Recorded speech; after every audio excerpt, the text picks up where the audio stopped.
Assalamualaikum warahmatullahi wabarakatuh. Alhamdulillahirabbil alamin. Bertemu lagi Anda semua pada mata kuliah kita Budaya di dalam Bisnis pada pertemuan kita yang ke-11, di mana materi yang akan kita bahas pada pertemuan ini adalah tentang inovasi dan kreativitas. Adapun definisi dari kreativitas itu sangatlah luas dan memiliki banyak spektrum yang sesuai dengan konteksnya. Jadi, definisi dari kreativitas itu disesuaikan dengan spektrum dan konteks di mana kreativitas sendiri itu akan dibutuhkan oleh suatu organisasi. Nah, kajian tentang kreativitas banyak dilakukan dalam bidang psikologi kognitif yang berawal dari tahun 1950. Nah, bagaimana proses seseorang itu menjadi kreatif? Jadi kreativitas di dalam diri seseorang yang bisa mengkrit atau bisa mendorong kreativitas organisasi menjadi lebih baik, itu tidak lahir begitu saja, tetapi melalui proses atau tahapan-tahapan yang mendorong kreativitas sendiri itu bisa lahir. Nah, kreativitas juga merupakan suatu unsur yang paling penting untuk menghasilkan inovasi. Tanpa ada kreativitas, maka inovasi tidak akan ada. Nah, kreativitas itu sendiri ada kreativitas pada diri personal atau individu, ada kreativitas di dalam suatu kelompok atau tim kerja, ada kreativitas yang ada di dalam suatu organisasi. Jadi kreativitas itu bertingkat, mulai dari kreativitas individu, kelompok, sampai kreativitas yang ada di dalam organisasi. Nah, inovasi dan kreativitas ini sudah jelas memberikan pengaruh yang positif terhadap pertumbuhan budaya organisasi bisnis di dalam suatu perusahaan. Kita ambil contoh di sini menurut Undang-Undang Nomor 18 itu tahun 2002 yang mengatur tentang Sistem Nasional Pendidikan, penelitian, pengembangan, dan penerapan ilmu pengetahuan dan teknologi. Nah, ini merupakan definisi kreativitas dan inovasi yang kita ambil dari bidang pendidikan. Nah, di sini menurut Undang-Undang Nomor 18 tahun 2002 mengatakan bahwa inovasi itulah merupakan suatu kegiatan, pengembangan, dan ataupun perekayasaan yang dilakukan dengan tujuan melakukan pengembangan, penerapan praktis, nilai dan konteks ilmu pengetahuan yang baru, ataupun cara yang baru untuk menerapkan ilmu pengetahuan dan teknologi yang sudah ada ke dalam produk ataupun proses produk itu sendiri. Nah, itu inovasi. Nah, sebagaimana dikatakan tadi bahwa inovasi dan kreativitas itu adalah satu hal yang sejalan beriringan. Tanpa kreativitas, maka inovasi tidak akan terjadi. Dan kreativitas itu akan melahirkan inovasi yang baru, inovasi yang baru, inovasi yang baru lagi. Schumpeter itu merupakan orang pertama yang mendefinisikan inovasi dalam risetnya, berjudul The Theory of Economic Development. Nah, inovasi dikatakan oleh Schumpeter ini sebagai penggabungan organisasi dan pengetahuan untuk menyelesaikan persoalan dalam suatu komersialisasi. Jadi inovasi itu merupakan penggabungan antara organisasi dan pengetahuan untuk menyelesaikan persoalan untuk mendapat keuntungan di dalam berbisnis. Jadi, dengan demikian, inovasi ini berkaitan dengan penggabungan ilmu pengetahuan dalam usaha komersial yang bertujuan untuk meningkatkan nilai tambah atau daya saing perusahaan di dalam dunia bisnisnya. Nah, lebih jauh lagi, Schumpeter mengembangkan pada tahun 1934 menjelaskan bahwa inovasi memiliki karakteristik satu atau kesemua hal berikut ini. Di antaranya ada pengenalan produk baru. Nah, pengenalan produk baru ini ada yang pure produknya benar-benar baru, artinya belum ada di dalam pasaran bisnis, atau mengembangkan produk baru, mengenalkan produk baru dengan cara menambah fungsi dari produk yang sudah ada sebelumnya, tapi merubah merek dari produk yang sudah ada. Nah, kemudian ada pengenalan metode produksi yang baru. Ada penetrasi pasar yang baru, pengembangan pasar, penggeliatan pasar di tengah persaingan kompetitif. Menemukan sumber baru supply bahan baku atau produk antara. Nah, supply bahan baku sekarang sudah tidak lagi bergantung secara alamiah, tapi orang sudah mengkrit atau sudah menginovasi bahan-bahan baku yang tidak hanya alami, tapi sudah ada yang bahan baku pengganti yang sifatnya sintetis. Nah, implementasi bentuk baru dari organisasi itu sendiri. Nah, jadi inovasi itu memiliki karakteristik atau kesemua hal berikut. Bisa hal seperti yang tadi, bisa satu saja atau lebih dari satu, atau merupakan kombinasi ke semua hal tentang karakteristik inovasi tadi. Kenapa kreativitas dan inovasi itu diperlukan? Nah, karena merupakan salah satu faktor produksi selain natural resources, kapital, dan human resources. Kenapa demikian? Sumber daya alam, kemampuan sumber daya organisasi secara alamiah, kemampuan modal organisasi, kemampuan kompetensi sumber daya manusia, itu tidak akan berarti atau tidak akan menciptakan suatu daya saing yang kompetitif yang akan membuat organisasi bisnis perusahaan itu mampu bertahan dalam persaingan bisnis yang semakin ketat sekarang ini.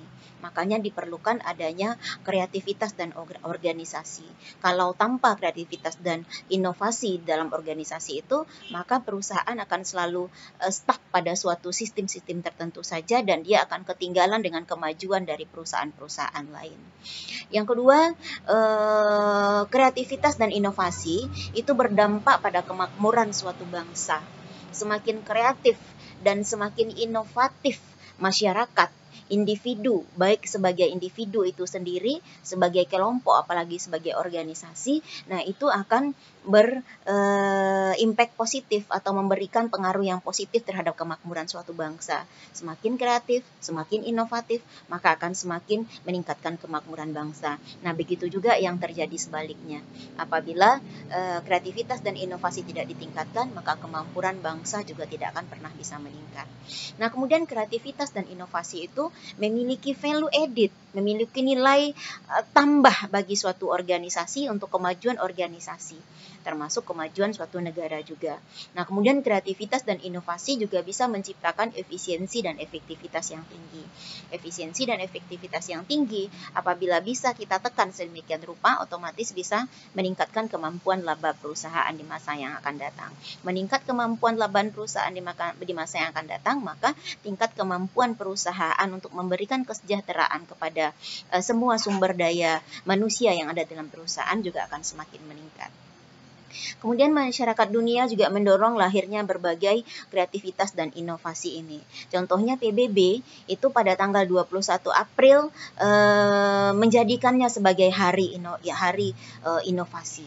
Nah, kalau di Indonesia dijadikan misalnya tanggal 10 Agustus itu diperingati sebagai Hari Kebangkitan Teknologi Nasional. Nah, ini merupakan suatu upaya yang telah dilakukan oleh pemerintah dalam mendorong atau mengakomodir agar kreativitas dan inovasi itu dilakukan oleh setiap warga negara, setiap insan sumber daya manusia yang ada dalam suatu organisasi, yang ada dalam suatu bangsa secara lebih kreatif lagi. Kemudian apa sih yang menyebabkan rendahnya inovasi itu sendiri? Jadi inovasi itu tidak semua orang memiliki inovasi, tapi penyebab rendahnya inovasi itu apa saja? Nah, yang pertama kita lihat bahwa rendahnya inovasi itu disebabkan oleh terbatasnya jumlah peneliti atau saintis dalam sektor industri. Jadi dengan banyaknya jumlah peneliti dalam sektor industri, nah itu akan menciptakan kreativitas baru, akan menciptakan inovasi-inovasi baru, karena lewat hasil penelitian yang mereka dapatkan itu bisa menciptakan perubahan-perubahan baru, atau bisa menciptakan suatu ilmu baru lagi yang mereka dapatkan, atau bisa memperbaiki hal-hal yang sebelumnya lewat temuan-temuan yang didapatkan oleh para peneliti. Jadi terbatasnya jumlah peneliti dalam sektor industri itu juga menjadi salah satu penyebab rendahnya sektor inovasi itu sendiri. Kemudian penyebab rendahnya inovasi yang kedua, ada persoalan dalam mematenkan inovasi teknologi. Nah, kenapa demikian? Karena orang-orang pada saat dia menciptakan sesuatu yang menjadi sumber kreativitas dia yang baru, nah itu mudah dicaplok saja oleh orang lain, mudah ditiru saja oleh orang lain. Nah, sehingga mereka tidak mendapat penghargaan atas inovasi yang mereka lakukan atas dari sesuatu yang telah mereka ciptakan. Jadi persoalan mempatenkan inovasi teknologi ini perlu menjadi perhatian oleh pemerintah, sehingga tidak ada hak cipta orang lain yang dicaplok oleh orang lain lagi dengan tidak bertanggung jawab. Nah, kemudian penyebab rendahnya inovasi yang ketiga, lemahnya kerjasama antara sektor industri dengan pendidikan tinggi. Nah, ini terjadi pada negara-negara berkembang. Kalau seandainya pada negara-negara maju, kerjasama antara sektor industri dengan pendidikan tinggi itu sudah sangat tinggi sekali. Tapi di negara berkembang seperti negara kita, kerjasama antara sektor industri dengan pendidikan tinggi ini dalam melakukan penelitian saintis, nah itu juga masih sangat rendah sekali. Nah, ini juga menyebabkan rendahnya inovasi. Kemudian penyebab yang keempat adalah rendahnya kualitas pendidikan teknologi itu sendiri. Nah, inovasi, kreativitas, sebagaimana kita ketahui tidak bisa lepas dari teknologi. Nah, kemampuan, kualitas pengetahuan para pemakai teknologi itu sendiri yang rendah itu juga mengakibatkan rendahnya inovasi dan kreativitas. Nah, yang kelima, tidak mampu memberikan stimulus untuk mendukung bisnis startup. Nah, karena dari penelitian-penelitian yang dilakukan selama ini, dari semua rekayasa teknologi maupun ilmu pengetahuan yang telah dilakukan oleh pihak-pihak yang mempunyai kepakaran di bidang itu, nah, secara stimulus itu dinilai tidak begitu mendukung bisnis startup dari para pelaku industri. Jadi mereka melihat bahwa relevansi antara hasil temuan dengan aplikasi yang harus mereka lakukan itu masih ada gap yang membuat mereka memiliki ketidakpercayaan untuk mengaplikasikan apa yang ditemukan dari hasil inovasi dan kreativitas tersebut. Jadi pemerintah termasuk para pemimpin perusahaan mungkin juga harus mulai memikirkan bagaimana caranya memberikan stimulisasi untuk mendukung bisnis startup ini agar bisa juga mengkrit tumbuhnya inovasi dan kreativitas karyawan dalam suatu industri. Nah, untuk mendukung stimulasi tadi, nah 3 komponen kreativitas individu untuk mendorong inovasi itu kita lihat dari faktor lingkungan itu mungkin bisa menjadi faktor-faktor yang harus diperhatikan oleh pelaku bisnis di dalam suatu industri tertentu. Nah, 3 komponen dari kreativitas itu ada expertise, ada creative thinking skill, ada motivation. Nah, itu adalah 3 hal yang bisa mengkrit kreativitas.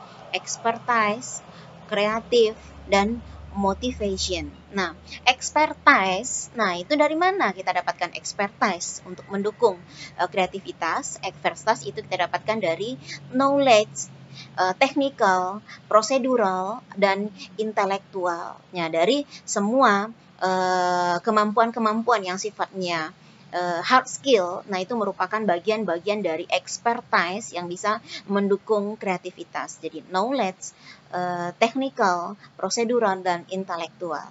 Nah, kemudian kreatif itu membentuk thinking skill, kemampuan kita atau keahlian kita dalam berpikir.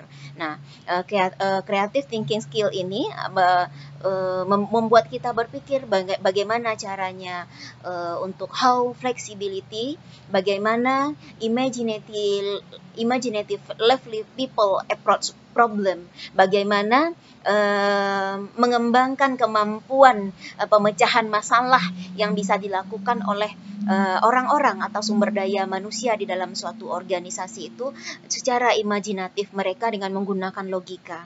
Nah, ini otomatis creative thinking skill itu didapatkan dari kemampuan soft skill. Nah, Nanda perhatikan dari expertise didapatkan dari hard skill, kreativitas, thinking skill didapatkan dari soft skill. Nah, kemudian yang ketiga ada komponennya motivasi. Nah, motivasi ini ada motivasi yang secara internal, motivasi yang berasal dari eksternal. Nah, motivasi ini keduanya baik internal maupun eksternal harus benar-benar match, harus benar-benar tune, sama-sama terintegrasi untuk mengcreate motivasi itu sendiri. Tapi motivasi yang sifatnya internal itu merupakan pendorong yang paling kuat untuk menciptakan motivasi yang eksternal. Nah, ketiga komponen kreativitas tadi, expertise, kreatif, motivation, itu harus diperkuat lagi oleh lingkungan eksternal dari individu atau SDM itu sendiri. Nah, apa saja lingkungan eksternalnya? Ada keluarga, ada masyarakat, ada budaya nasional, ada undang-undang yang diatur oleh pemerintah, ada peraturan-peraturan, kebijakan-kebijakan yang harus dibuat oleh pemerintah yang bisa mengakomodir kreativitas dan inovasi itu sendiri.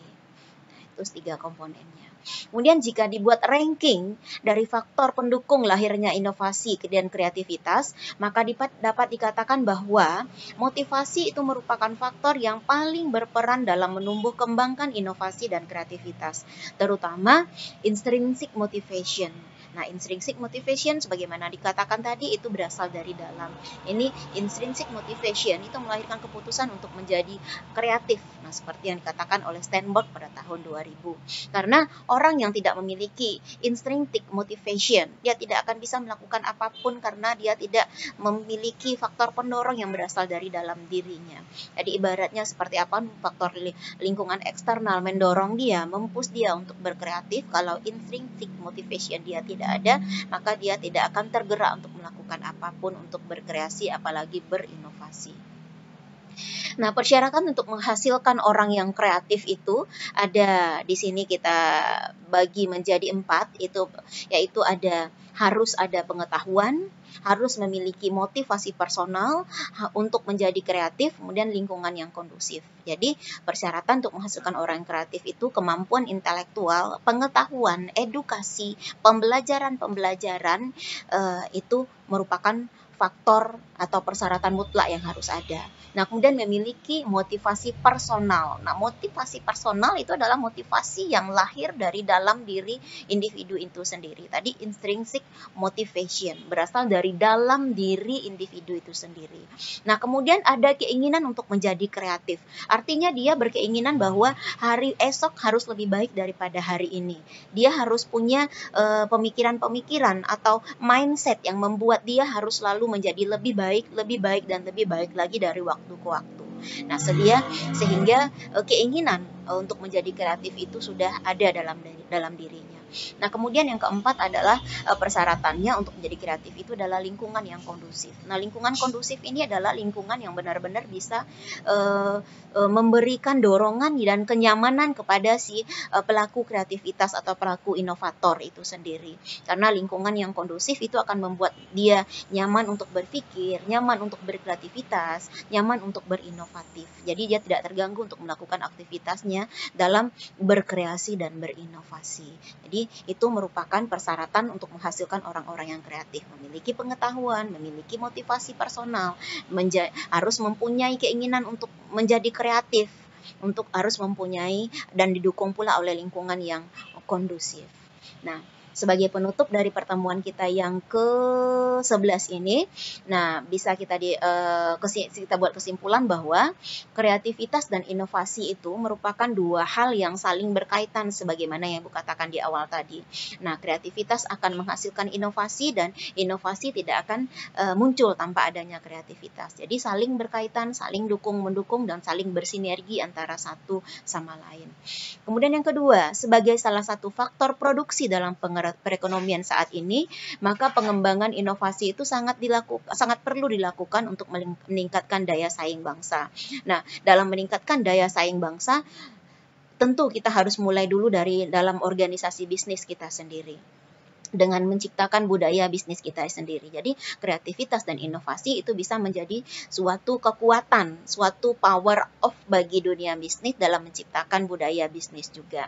Nah, kemudian yang ketiga, peningkatan inovasi individu dapat dilakukan melalui kurikulum pendidikan dan kondisi yang kondusif dari lingkungan. Nah, baik pemerintah, masyarakat, dan sosial budaya. Nah, sama juga dengan yang sebelumnya bahwa harus ada pengetahuan, motivasi personal, menjadi kreatif, lingkungan yang kondusif, baik dari masyarakat, lingkungan keluarga, maupun dari pemerintah kita. Nah, Nanda semua, cukup sekian apa yang bisa Ibu sampaikan dari kreativitas dan inovasi pada materi kita yang ke-11 ini. Mudah-mudahan bisa bermanfaat bagi Nanda semua.